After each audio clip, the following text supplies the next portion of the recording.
Mojawapo ya matukio mashuhuri zaidi ya anga duniani yatafanyika katika maonyesho ya ndege ya kimataifa ya Paris kuanzia Juni 16 hadi 22 mwaka 2025, yakikusanya wadau wa sekta ya anga na wapenzi wa ndege kwa siku 7 za maonyesho na maonyesho ya kipekee ya anga.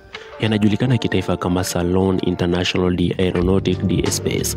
Toleo hili litakuwa la 55 la maonyesho haya yanayofanyika kila baada ya miaka miwili, yakisambaa katika eneo la hekta 70 katika uwanja wa ndege wa Paris Le Bourget. Zaidi ya wageni 300,000 wanatarajiwa kuhudhuria, huku waonyeshaji 2500 kutoka nchi 48 wakijitayarisha kuwapokea wageni wa maonyesho hayo.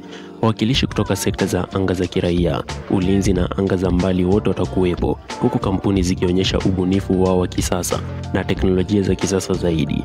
Miongoni mwa vivutio vya mwaka huu ni Space Lab, ambapo taasisi, biashara ndogo na zakati pamoja na kampuni changa, yani startups, zitakutana, pamoja na maonyesho ya Air Lab ambayo wageni watashiriki katika uzoefu wa kuzama, yani immersive. Wageni pia wanahimizwa kutembelea makumbusho ya taifa ya anga na anga za mbali ya Ufaransa. Umuhimu wa maonyesho ya ndege ya Paris na mengineyo kama ya Dubai na Farnborough kwa sekta ya anga hauwezi kupuuzwa. Hapa ndipo ndege mpya hutambulishwa kwa mara ya kwanza duniani na mikataba ya mabilioni ya dola hukamilishwa. Habari kuu kutoka maonyesho ya Paris mwaka huu bado hazijafichuliwa, huku tangazo muhimu likitarajiwa baada ya majaribio ya mwisho.